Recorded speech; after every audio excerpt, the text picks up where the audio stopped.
Assalamualaikum warahmatullahi wabarakatuh. Kami dari kelompok 5 Agribisnis Kuliah Bisnis Internasional akan menjelaskan mengenai manajemen perusahaan multinasional Indofood. Sebelum itu, kita kenalan dulu. Saya Soifatur Rohma sebagai moderator untuk memandu jalannya presentasi pada. Saya Dwi Fadila Rahma Firdaus dengan NIM akhir 141.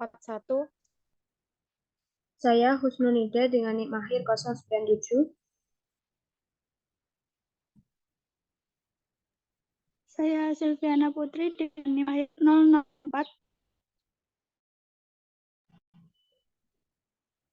Untuk mengefisiensi waktu, kita langsung saja ke pembahasan. Silakan untuk pemateri.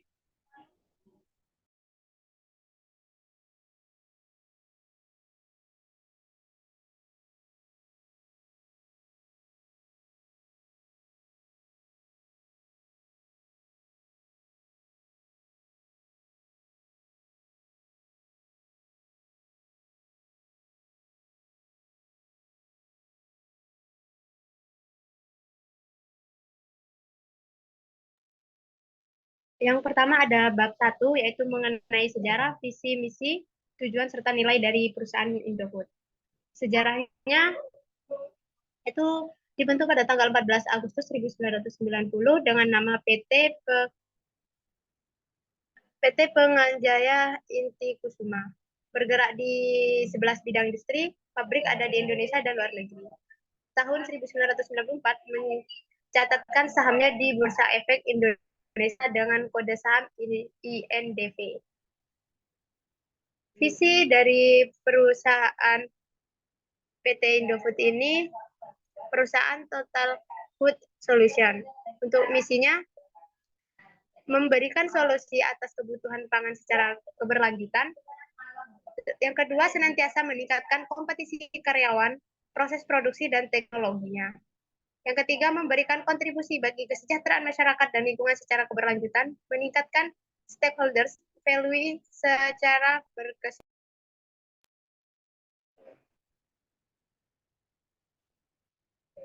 Untuk tujuannya yaitu perluas bidang usaha terus-menerus melalui bidang usaha internal maupun pengembangan usaha, mengurangi biaya transportasi, selalu meningkatkan kesejahteraan karyawan, mensuplai daerah lain yang selalu kekurangan persediaan barang, berperan serta dalam pelestarian lingkungan hidup dan peningkatan kesejahteraan masyarakat.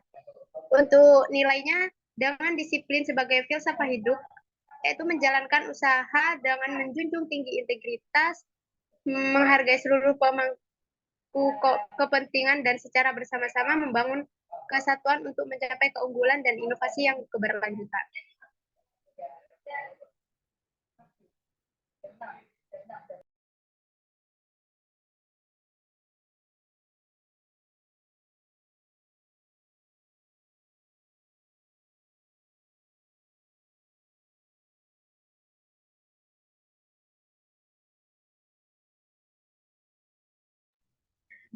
Selanjutnya yaitu bab 2, desain struktur organisasi PT Indofood Tbk. Pada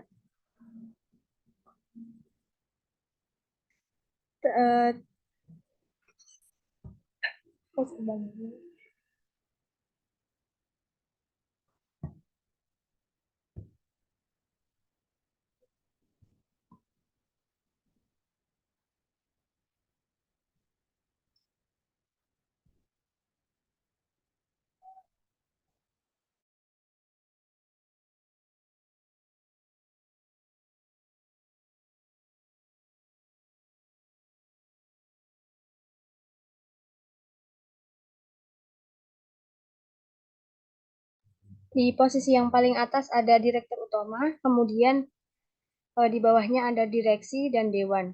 Kemudian dilanjutkan dengan manajemen, sekretaris perusahaan, komite, investor relation, pengendalian internal, dan manajemen risiko. Kemudian di bawah komite ada audit. Selanjutnya di bawah manajemen ada operasional dan korporasi. Bisa dilihat dari operasional itu terbagi menjadi ada mie instan, packaging, dairy, nutrisi dan makanan khusus, snack, food, dan internasional. Kemudian ada Bogasari, agribisnis, dan distribusi.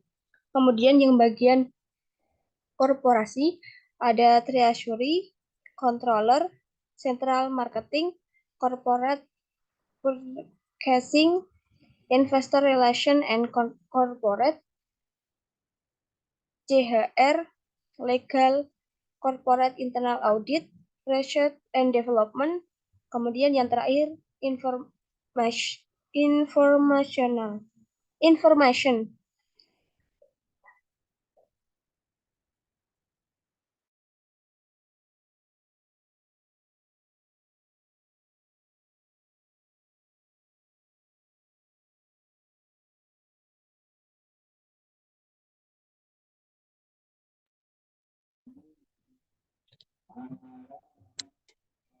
Baik, untuk selanjutnya terdapat desain lini bisnis dan kegiatan PT Indofood.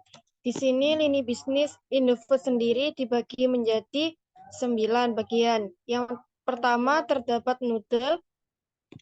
Nah, di sini di bawah noodle itu terdapat Indomie. Indomie dibagi menjadi 2, terdapat Indomie goreng dan juga Indomie kuah. Kemudian dilanjut dengan Supermie, Sarimi, Sakura, Popmie, dan juga mie telur.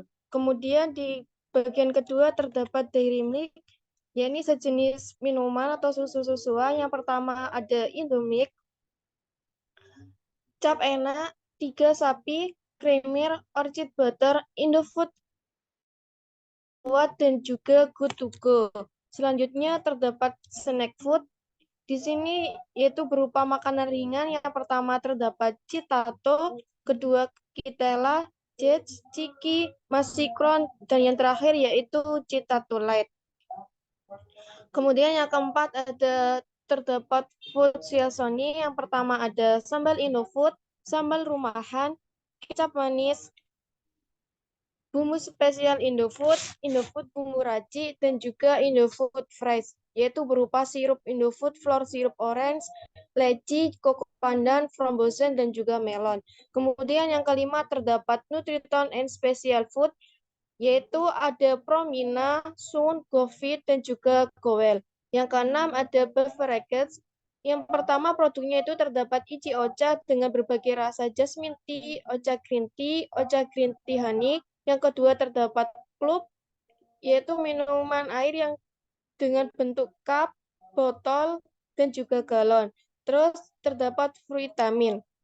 Yang ketujuh ada produk Flour, di mana memiliki produk cakra kembar, segitiga biru, kunci biru, lencana merah, dan juga Taj Mahal. Yang ke-8 terdapat pasta, yaitu dengan produk La Fonte. Terakhir, edible oils and fats, yaitu terdapat Bimoli, Bimoli Special, dan juga Delima.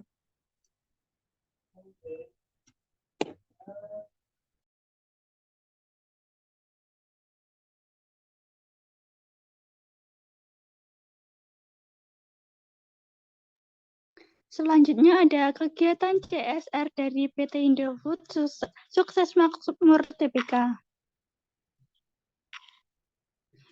Yang pertama ada Building Human Capital, yaitu melakukan kontribusi Indofood dalam meningkatkan daya saing bangsa melalui pendidikan, pengetahuan, pembinaan, dan gizi.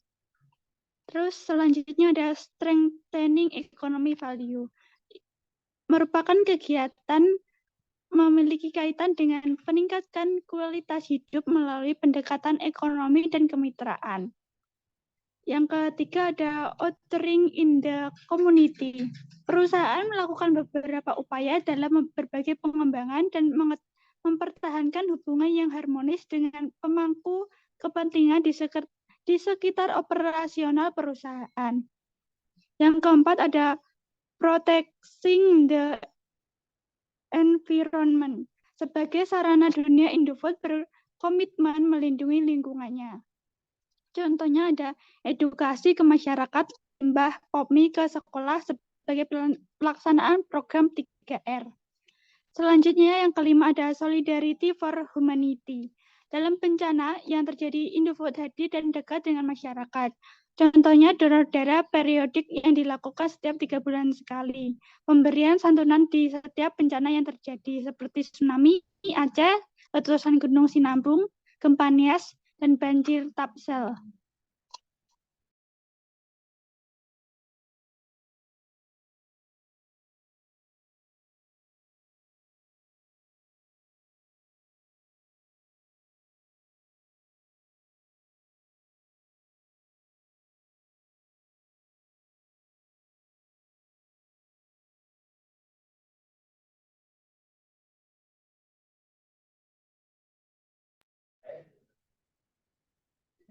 Selanjutnya di bab 4 yaitu mengenai evaluasi pemasaran produk.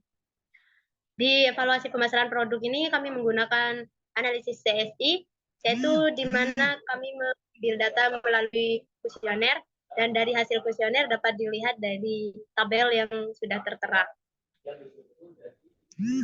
Dan untuk hasil dari hitungan yaitu dapat diketahui bahwasannya hasilnya yaitu 81,12%, yang menandakan bahwasannya konsumen itu sangat puas dengan produk Indomie goreng dari perusahaan PT Indofood Tbk.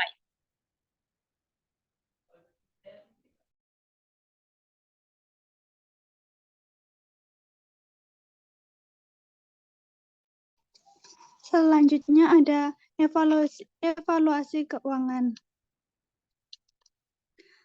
Berdasarkan evaluasi keuangan dari perhitungan rasio likuiditas mengalami peningkatan dari tahun 2021 ke tahun 2022.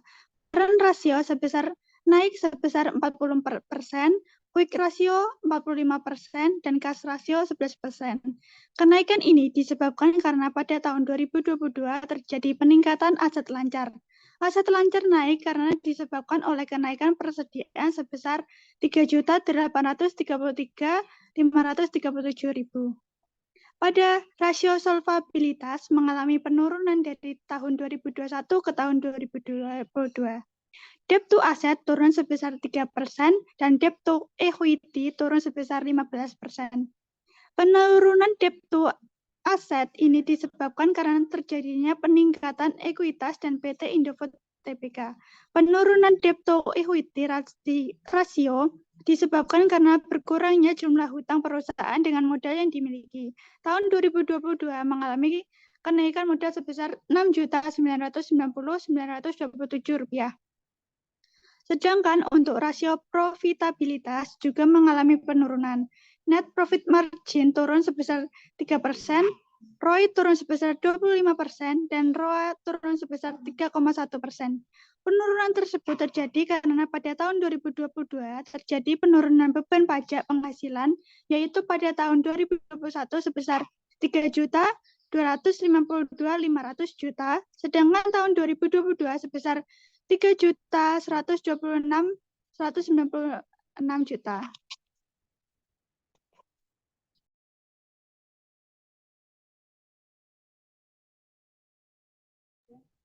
Selanjutnya terdapat evaluasi sumber daya manusia.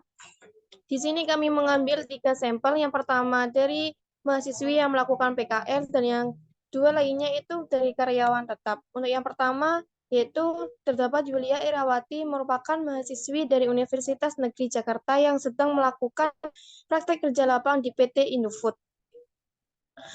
Kak Yulia ditempatkan pada divisi personalia subdivisi admin dan advocacy. Pada saat kegiatan PKL, beliau mendapatkan pengalaman baru di bidang administrasi, serta sebagai tempat beliau menerapkan dan mempraktekkan ilmu yang didapatkan saat kuliah. Kegiatan PKL yang dilakukan, beliau merasa hal yang positif dan sesuai dengan passion beliau yang sedang menempuh jenjang kuliah. Kegiatan yang dilakukan pada PKL meliputi menginput data pendidikan karyawan, memperbarui data perpajakan karyawan, menerima dan menyampaikan pesan telepon, menangani pengadaan dokumen, melakukan finalisasi, dan mengarsip dokumen surat permohonan cuti. Kemudian yang kedua terdapat salah satu karyawan yang pada bidang sales promotion dan representatif pada tahun 2016, beliau mengatakan bahwa Pada saat bekerja, yang dirasakan lingkungan industri kerja sangat nyaman dan harmonis. Manajemen yang solid, rekan kerja yang mendukung, karyawan dapat bekerja namun rasa traveling dan pekerjaan mudah diselesaikan dan tidak akan membuat karyawan mudah bosan. Kemudian salah satunya yaitu salah satu karyawan yang bekerja pada bidang menyatakan bahwa pengalaman pekerjaan sesuai dengan bagiannya dari segi salari cukup baik. Perusahaan memberikan tunjangan berupa asuransi kesehatan dan diberikan fasilitas kendaraan yang baik. Lingkungan perusahaan memiliki rasa kekeluargaan yang tinggi dan sesama karyawan memiliki tingkat profesional yang tinggi. Beliau merasa bahwa PT Indofood memberikan benefit yang benar-benar memikirkan kesejahteraan karyawan, serta job desk yang diberikan juga memberikan kenyamanan bagi karyawan dan memberikan kesempatan serta peluang untuk meningkatkan karirnya. Next.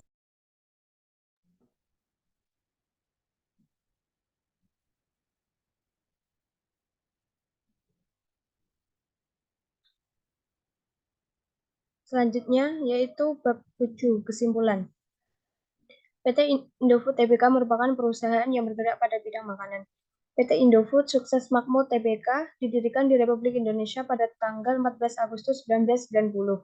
Ruang lingkup kegiatan perusahaan terdiri dari antara lain mendirikan dan menjalankan industri makanan olahan, bumbu penyedap, minuman ringan kemasan, minyak goreng, penggilingan biji gandum, pembuatan tekstil karung terigu, perdagangan, pengangkutan, agrobisnis, dan jasa. Pada tahun 1994, Indofood meluncurkan merek instan populer Indomie yang menjadi salah satu produk paling sukses dan ikonik di Indonesia. Pada bagian evaluasi pemasaran dilakukan perhitungan CSI berdasarkan dari hasil perhitungan yang telah dilakukan diperoleh nilai CSI sebesar 81,12%. Indeks kepuasan tersebut berada pada rentang 81% hingga 100% yang berarti secara keseluruhan konsumen di produk Indomie merasa sangat puas terhadap kualitas produk yang diberikan.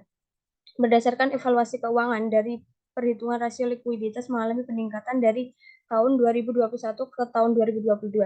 Karena rasio sebesar 44%, quick ratio 45% dan cash ratio 11%. Pada rasio solvabilitas mengalami penurunan dari tahun 2021 ke tahun 2022.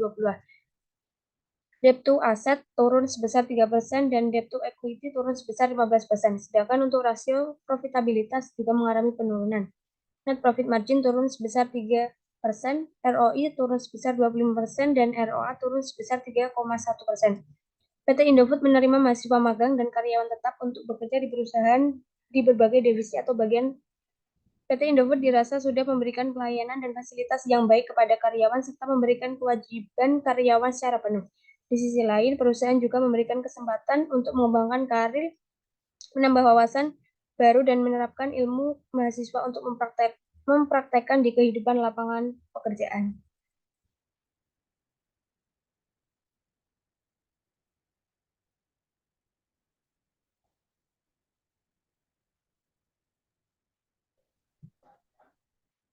Sekian dari kelompok kami mengenai presentasi di PT Indofood. Apabila ada kesalahan kata ataupun perbuatan yang kurang berkenan, kami mohon maaf. Wassalamualaikum warahmatullahi wabarakatuh.